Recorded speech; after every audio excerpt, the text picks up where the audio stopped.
ఇవాళ తెలంగాణ రాష్ట్రంలో ఒక ఎమర్జెన్సీ నిర్బంధం అక్రమ అరెస్టులు ఇవాళ రేవంత్ రెడ్డి ముఖ్యమంత్రి చేస్తా ఉన్నాడు. రేవంత్ రెడ్డి ముఖ్యమంత్రి సంవత్సరం అయింది.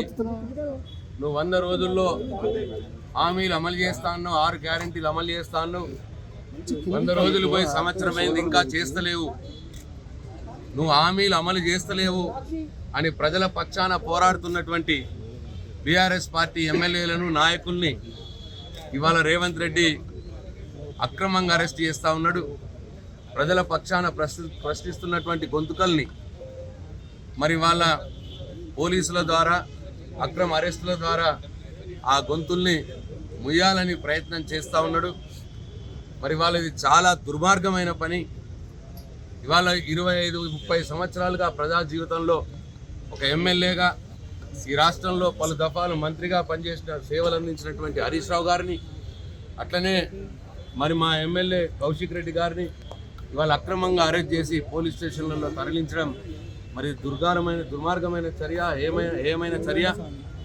మరి వాళ్ళ మీ చేతగానితనం బయటపడుతుందని బాధతోటి మీ చేతగానితనం, మీ హామీలు అమలు చేయనటువంటి మీ చేతగానితనం ఎక్కడ ప్రజలకు తెలుస్తుందో వీళ్ళు ప్రశ్నిస్తే అన్న భయంతో ఇవాళ వీళ్ళను అరెస్ట్ చేస్తూ ఉన్నావు. ఎక్కడికక్కడ బీఆర్ఎస్ పార్టీ నాయకుల మీద కేసులు పెట్టిస్తూ ఉన్నావు. అడిగినటువంటి జర్నలిస్టుల మీద కేసులు పెట్టిస్తూ ఉన్నావు. మరి ఇది ఒక ఎమర్జెన్సీ కంటే ఎక్కువ నిర్బంధ పాలన ఇవాళ కొనసాగుతూ ఉన్నది. ఇది మంచిది కాదు ముఖ్యమంత్రి రేవంత్ రెడ్డి. ఇది ఎప్పుడు కూడా తెలంగాణ సమాజం హర్షించదు. కొనసాగుతున్నటువంటి రేవంత్ రెడ్డి పాలన ప్రజాపాలన కాదు, పాపాల పాలన. చేసినటువంటి పాపాలు 5 సంవత్సరాల కాలంలో చేసినటువంటి తప్పుల కంటే ఎక్కువ 1 సంవత్సర కాలంగా అనేక రకాలుగా తెలంగాణ ప్రజానీకాన్ని ఇచ్చినటువంటి హామీలు నిలబెట్టుకోలేక తాను మాట్లాడినటువంటి మాటల్ని తానే వక్రీకరిస్తూ తెలంగాణ జాతికి తీవ్రమైనటువంటి ద్రోహం చేస్తున్నటువంటి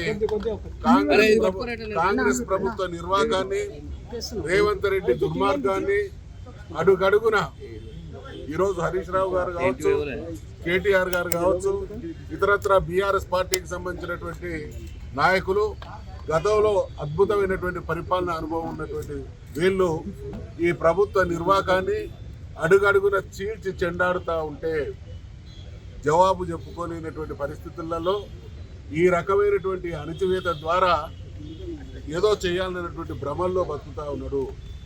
శిశుపాలనకి 100 తప్పుల తర్వాత ఏ శిక్ష పడ్డదో ఇవాళ తెలంగాణ ప్రజలు రేవంత్ రెడ్డి సర్కార్కు అటువంటి శిక్ష వేసేటువంటి రోజులు దగ్గర పడ్డాయనేటువంటి విషయాన్ని గుర్తు చేస్తూ ఉన్నాం. ఈరోజు మా నాయకుల్ని, అది ఎవరైనా కూడా, ఏ కార్యకర్తను ఏ నాయకుల్ని అక్రమంగా అరెస్ట్ చేసినా మేము భయపడే వాళ్ళం కాదు. తెలంగాణ రాష్ట్ర సాధనోద్యమంలో ఒక్కొక్క నాయకుని మీద 100 కేసులు ఉన్నాయి. 100 కేసులకు భయపడిన ఈ నాయకులు నీ తాటాకి చప్పులకు బెదురుతారా? నీలాగా పలాయనవాదులు కాదు. ఆ రోజు తెలంగాణ ఉద్యమం కొనసాగుతున్నటువంటి క్రమంలో మరి తెలంగాణ ప్రజల పక్షాన గొంతుగా కావాల్సినటువంటి నువ్వు ఏ రకమైనటువంటి పలాయనవాదాన్ని ఎంచుకున్నావో ప్రజలకు తెలుసు. నీలాగా మేము పలాయనవాదులం కాదు, ఈ కేసులకు భయపడే వాళ్ళం కాదు. నీ దుష్ట పాలనకు ఇవన్నీ కూడా కౌంట్ డౌన్ అయితే అనేటువంటి విషయాన్ని హెచ్చరిస్తా ఉన్నాం. బేషరతుగా చేస్తున్నటువంటి తప్పుల్లో ఇచ్చినటువంటి హామీల్ని నెరవేర్చు. వీళ్ళందరూ మన ఆర్థిక మంత్రిగా పనిచేసినటువంటి హరీష్ రావు గారికి ప్రభుత్వం నడపడంలో ఎంత గొప్ప అనుభవం ఉన్నదో కూడా తెలుసు. మరి వాళ్ళు సంధిస్తున్నటువంటి ప్రశ్నలు, వాళ్ళు లేవనెత్తుతున్నటువంటి అంశాలు ప్రజల పక్షాన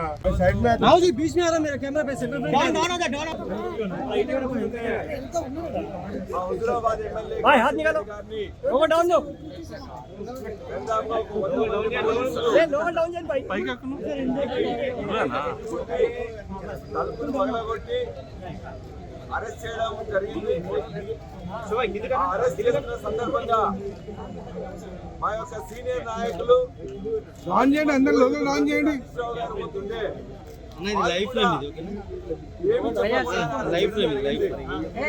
మరొక మాజీ మంత్రివర్యులు గారు వస్తే కూడా జగదీష్ రెడ్డి గారిని అదే విధంగా రాకేష్ రెడ్డి గారిని కూడా అరెస్ట్ చేయడం జరిగింది. ఇవాళ ఏనాడు కూడా తెలంగాణ ఉద్యమ సమయంలో కూడా జరగలేదు. ఇవాళ అరెస్ట్ చేస్తే ఎందుకు అరెస్ట్ చేసినారు అని చెప్పేసి కూడా ఇప్పటి వరకు కౌశిక్ రెడ్డి గారి భార్య కానీ వారి వారి మీద ఏ కేసులు పెట్టిందనేది ఇప్పటి వరకు కేసుల వివరాలను తెలియజేయలేదు. అదేవిధంగా బంజారా హిల్స్ పోలీస్ స్టేషన్కి పోయినట్లయితే మా యొక్క అడ్వకేట్స్ కూడా వాళ్ళు అనుమతి ఇవ్వట్లేదు, లోపలికి రానివ్వట్లేదు. ఇంకెవరైనా పోయినట్లయితే వాళ్ళందరినీ కూడా అరెస్ట్ చేస్తూ ఉన్నారు. ఒకవేళ మేము ఆల్రెడీ దాన్ని సర్వర్ మీద లోడ్ చేసినామని చెప్పేసి ఒక అబద్ధం చెప్పిండ్రు. ఇలా పోలీస్ సర్వర్ని కూడా మొత్తం కూడా డౌన్ చేసిండ్రు. అంటే కనీస ధర్మం పాటించకుండా, చట్టం యొక్క మొత్తం కూడా రూల్స్ అనేది పాటించకుండా ఒక ఎమ్మెల్యేగా ఉన్న కౌశిక్ రెడ్డి ఏ కారణాలు లేకుండా అరెస్ట్ చేయడం, వాళ్ళ యొక్క కుటుంబ సభ్యులకు కూడా తెలియజేయకపోవడం, ఇవాళ ఛార్జ్ షీట్ ఏమేస్తున్నారు, ఎఫ్ఐఆర్ లో ఏం చేస్తున్నారనే విషయాన్ని కూడా, ఏం కేసులు పెడుతున్నారని కూడా చెప్పకపోవడం అనేది చాలా దుర్మార్గం. చెప్పకపోవడమే కాకుండా ఇవాళ మొత్తం రాష్ట్రంలో ఉండే పోలీస్ సర్వర్ ని డౌన్ చేసిండ్రు.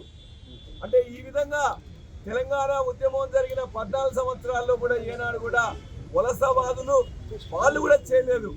ఇంత దుర్మార్గంగా కేసులు పెట్టే తెలియకుండా కుటుంబ సభ్యులకు తెలియజేస్తున్నా మీకు కనువిప్పు కావాలని చెప్పేసి కోరుతున్నాం. సర్వర్ డౌన్ చేయడం సిగ్గుచేటు, ఎప్పుడు ఎవరు చేయలేదు. కాబట్టి సర్వర్ డౌన్ చేసి ఇవాళ మమ్మల్ని అరెస్ట్ చేయడానికి అని చెప్పేసి వచ్చిన హరీష్ రావు గారిని కానీ, జగదీష్ రెడ్డి గారిని కానీ, ఇతర ఎమ్మెల్యేలు ఎమ్మెల్సీలను కానీ, మా యొక్క ప్రతిపక్ష నాయకుని కానీ ఇవాళ అవమానకరంగా చట్ట వ్యతిరేకంగా చేస్తున్న దాన్ని ఖండిస్తున్నాం. ఖచ్చితంగా దీనికి ప్రజల దగ్గర నుంచి సమాధానం దొరుకుతుంది. పోలీసులందరూ కూడా చట్ట ప్రకారం చేయాలని చెప్పేసి మేము డిమాండ్ చేస్తా ఉన్నాం. హిట్ టీవీ యాప్ ని డౌన్లోడ్ చేసుకోండి. ఇందులో short news, live news, entertainment movies అన్ని అవైలబుల్ గా ఉన్నాయి. Please download hit TV app. Hit TV app ని ఫ్రీగా డౌన్లోడ్ చేసుకోండి.